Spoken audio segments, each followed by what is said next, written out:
Good morning student, myself Satish Jadhav from Rukmini coaching classes, Lasu station. We will continue the next video number 11 of electrostatic square science physics. Okay, the next point is the electric field on the equatorial line of dipole. Okay, in dipole system there are the two lines. First one is the axial line and second one is the equatorial line. Okay, या अगोदरच्या video मध्ये मी equatorial line आणि axial line कुठली असतील ती draw करून दाखवली होती. त्याचं स्ट्रक्चर आपण स्टडी केलं होतं. Okay, so we will continue the next point, electric field on the equatorial line. So firstly we have to consider the dipole system. For the dipole system we use the unlike charges. Okay, so this is the minus q at a position, this is the b position plus q. Okay, so we have to connect it. So the distance between these two charges, that is the 2a. Okay, this is the origin position of this dipole, we denote it c. Okay, so from a to c the distance is a. Okay, and from c to b the distance is a, so total distance is 2a. ठीक आहे. So यामध्ये C point मधनं जी line pass होत असते या लाईनला आपण equatorial line असं म्हणतोय. ओके, आता या लाईन वरती आपल्याकडे एक पी पॉइंट आहे. Suppose we have to consider the P point here. P is the point that available on the equatorial line. Okay, आता या पी पॉइंट वरती ए पोझिशनला जो मायनस क्यू चार्ज आहे त्याच्यामुळे प्रोड्यूस होणारी जी इलेक्ट्रिक फील्ड आहे त्याची इलेक्ट्रिक फील्डची क्वांटिटी काढायची आहे. बी पॉइंटला जो प्लस क्यू चार्ज आहे त्याच्यामुळे प्रोड्यूस होणारी इलेक्ट्रिक फील्डची क्वांटिटी सुद्धा बी पोझिशनला फाइंड करायची आहे. Okay, so for that purpose Q2 that means A to P connect करूया आणि B टू P कनेक्ट केलंय. ओके, ए पॉइंटला जो मायनस क्यू चार्ज आहे त्याच्यामुळे प्रोड्यूस होणारी जी इलेक्ट्रिक फील्ड आहे आणि त्या इलेक्ट्रिक फील्डची जी डायरेक्शन असेल ती या डायरेक्शनला असेल. ओके, याला म्हणणार आपण EA. ओके, का तर मायनस चार्ज साठी इलेक्ट्रिक फील्ड टूवर्ड्स असते, इनवर्ड डायरेक्शनला असते. ओके, आणि बी पोझिशनची जी इलेक्ट्रिक फील्डची डायरेक्शन असेल ती या डायरेक्शनला असेल. याला म्हणणार आपण EB. ओके, का तर बी पोझिशनला प्लस क्यू चार्ज आहे आणि प्लस साठी आउटवर्ड डायरेक्शनला इलेक्ट्रिक फील्ड असते. We have to take the angle of this A, that is theta, and the angle of B also is theta. Okay, so by default we have to resolve these two components. This is the structure, this is the EB, and this is the EA. Okay, हा angle theta असेल तर by default इथला हा जो angle असेल हा सुद्धा theta असेल आणि हा सुद्धा किती असेल, थीटा असेल. ओके, कारण अपोजिट अँगल आहे. सो स्ट्रक्चर डिराइव्ह करतोय मी. ओके, हा अँगल थीटा झाला, हा पण अँगल थीटा झालाय. ओके, या कंपोनेंटला रिझॉल्व करायचंय दोन पार्ट्स मध्ये. Electric field is the vector quantity. या पार्टला रिझॉल्व केल्यानंतर इथला अँगल होईल EB sin थीटा आणि हा अँगल होईल EB cos theta, because the theta is the angle on the x axis. Okay, so EA cos theta आणि इथं होईल EA sin theta. That is the resolution of vector. Okay, so by default आपल्याला इथे दोन component मिळाले, EB cos theta आणि EA cos theta. Okay, so on this line EB sin theta. Okay, and on this line EA sin theta. This is the general description of diagram. Properly diagram study करायचंय. So you have to check हे structure आणि हे structure एकच आहे. EB sin theta आणि EA sin theta एकाच axis वरती आहेत, बट अपोजिट डायरेक्शनला आहेत. जर अपोजिट डायरेक्शनला असतील तर हे दोन्ही कंपोनेंट कॅन्सल होतील. Okay, so we don't use these two components because it will be cancelled out each other. Okay, on x axis there are the two components, that is the EB cos theta and EA cos theta. Okay, so that means there are the two components of the electric field. Okay, on x axis with the same direction. Okay, so next point is the from A to P and B to P the distance are same. Okay, A to P चं distance आणि B to P चं distance same आहे. म्हणून आपण इथं writing करू शकतो AP is equal to BP. Okay, AP is equal to BP. So म्हणजेच याचा अर्थ असा होईल A पॉइंटला जो मायनस Q चार्ज आहे त्याच्यामुळे प्रोड्यूस होणारी जी इलेक्ट्रिक फील्ड आहे B पोझिशनला त्या इलेक्ट्रिक फील्डची क्वांटिटी आणि B पॉइंट कडून जो चार्ज आहे प्लस Q त्याच्यामुळे प्रोड्यूस होणारी जी इलेक्ट्रिक फील्ड आहे ह्या दोन्ही इलेक्ट्रिक फील्डची मॅग्निट्यूड सेम असणार आहे. ओके, कारण त्यांचं डिस्टन्स कसं आहे सेम आहे. Okay, so we have to write down the equation E is equal to EA plus EB. Okay, so E is equal to EA cos theta.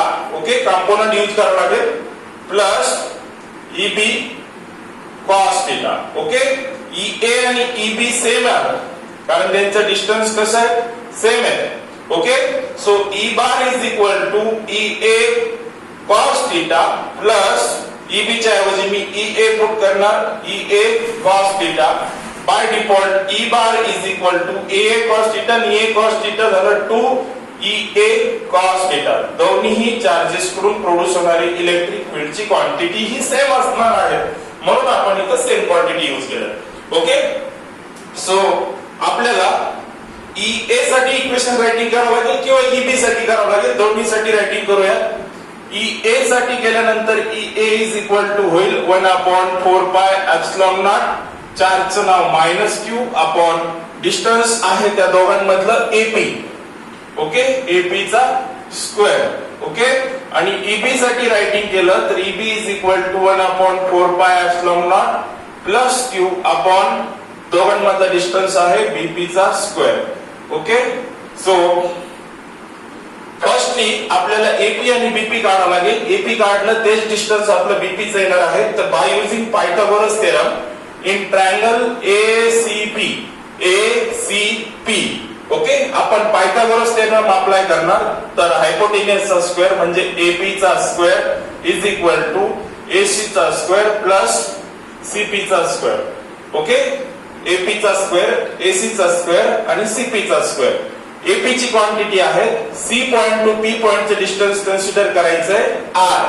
Okay, AP ची value आपल्याला find करायचंय म्हणजे AP square is equal to AC ची quantity आहे A म्हणजेच A चा square plus CP ची quantity आहे R म्हणजेच R चा square. Okay, that means AP is equal to under root A square plus R square. Okay, कारण याचा स्क्वेअर आहे तर समोरच्या क्वांटिटीला रूट जातो म्हणजे AP ची जी क्वांटिटी आली तीच कोणाची येणार आहे BP ची म्हणजेच A square R square. That is the value of AP and BP. We have put these values in this equation. Okay, so equation will be continued. EA bar is equal to 1/4 pi epsilon naught. Okay, minus Q upon. So AP ची value under root A square plus R square पूर्ण ब्रॅकेटचा काही square कारण AP चा square. Square आणि root cancel झालं. So EA is equal to 1/4 pi epsilon naught minus Q upon A square plus R square. So magnitude value of EA magnitude मध्ये या minus ची व्हॅल्यू प्लस होईल 1/4 pi epsilon naught Q upon A square plus R square. Okay, this is the value of EA. ठीक आहे, same टाइपने आपण find out करू शकतो EB. Okay, so what is the value of EB? EB is equal to 1/4 pi epsilon naught Q upon under root A square plus R square whole bracket चा square कारण BP चा square. Square आणि root cancel झालं. So EB bar is equal to 1/4 pi epsilon naught Q upon A square plus R square. That is the value of EB. आपल्याला दोन्ही पैकी एकच value use करायची आहे त्यामुळे कुठलाही प्रॉब्लेम नाही. बघा दोघांचे व्हॅल्यू सेम आले. ओके, याची मॅग्निट्यूड जरी घेतली तर ऍज इट इज मॅग्निट्यूड येईल. Okay, so we have to put these values in equation first. Okay, so equation first will be continue. E is equal to 2EA cos of theta. Okay, so E bar is equal to 2 into EA ची value किती आहे 1/4 pi epsilon naught into Q upon A square plus R square.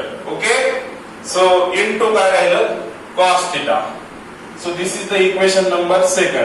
Okay, from figure we have to find out the cos theta.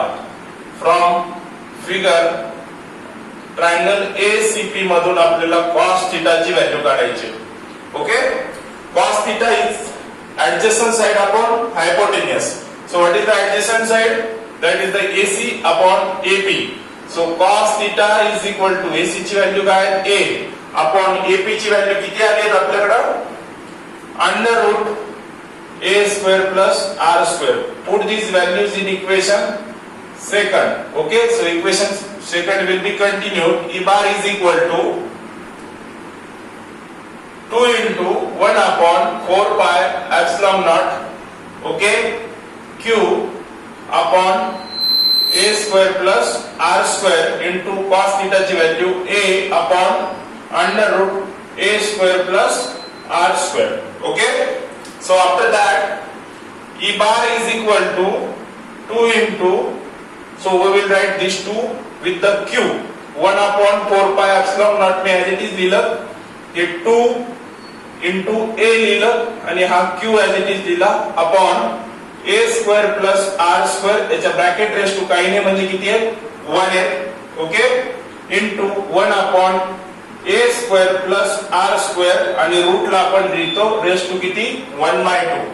Okay, so E bar is equal to 1 upon 4 pi epsilon naught Q into 2A upon A square plus R square, दोन्ही bracket मध्ये same आहे. इथे 1 आहे plus इथे किती आहे 1/2. So याचा result भेटेल E bar is equal to 1 upon 4 pi epsilon naught.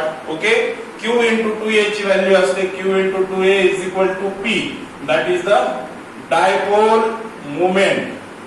Okay, dipole moment. So we will continue. So Q into 2A ची व्हॅल्यू काय पुट करणार आपण P upon A square plus R square raised to, याचा result येईल 3/2. Okay, and that is the final answer of this electric field on the equatorial line of dipole. Simple आहे, properly writing करायचं आहे.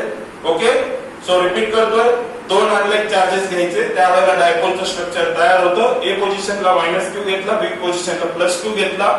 Okay, equatorial line draw केली red कलरची, त्याच्यावरती बी point घेतला. या बी पॉइंट वरती -q मुळे प्रोड्यूस होणारी इलेक्ट्रिक फील्ड जी आहे ई, तिची डायरेक्शन टुवर्ड द चार्ज राहील. बी पोझिशनला जो +q चार्ज आहे त्याच्यामुळे प्रोड्यूस होणाऱ्या बी पोझिशनला जी इलेक्ट्रिक फील्ड आहे त्याची डायरेक्शन आउटवर्ड राहील ईबी. हे दोन्ही कंपोनंट क्रॉस आहेत, या क्रॉस कंपोनंटला रिझॉल्व करावं लागतं. ओके, रिझोल्यूशन एक व्हर्टिकल कंपोनंट झाला EB sine theta, horizontal component झाला EB cos theta. Okay, so EA चा कंपोनंट रिझॉल्व केला EA cos theta, EA sine theta. So net electric field E is equal to EA plus EB झालं. Okay, but आपल्याला cross component use करता येत नाही.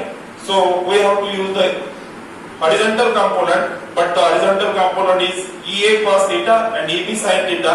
EA आणि EB ची electric field equal to असेल का, तर दोन्ही चार्जेसचं डिस्टन्स P पॉइंट पासून सेम आहे, -q चं आणि +q चं, म्हणून त्या दोन्ही इलेक्ट्रिक फील्डची क्वांटिटी मॅग्निट्यूड व्हॅल्यू सेम राहील.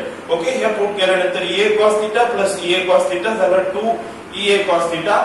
EA चे इक्वेशन डिराइव्ह केलं, EB चे इक्वेशन डिराइव्ह केलं, बट AP आणि BP ची क्वांटिटी नव्हती, तर पायथागोरस थेरम अप्लाय केला ट्रायंगल ACP वरती.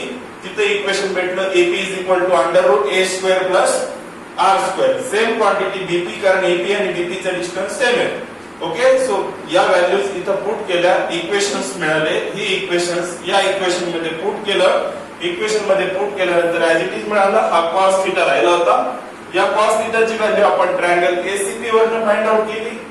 Okay, cos theta is equal to AC upon AP value put केल्या. cos थीटा ची व्हॅल्यू पुन्हा इक्वेशन सेकंडला पुट केली, इक्वेशन सेकंडला डिराइव्ह केलं. इथं रेस टू 1 आहे, इथं 1/2 आहे, तर रिझल्ट 3/2 येईल. Q into 2A ची क्वांटिटी P असते, त्याला आपण डायपोल मोमेंट म्हणतो. Okay, this is the two application of electric dipole. एक आहे ऍक्सियल लाईन आणि सेकंड आहे equatorial line. This is the most important for the NEET JEE आणि CET purpose. So remember the points. Okay, solve करायचं आहे properly. So take the screenshot.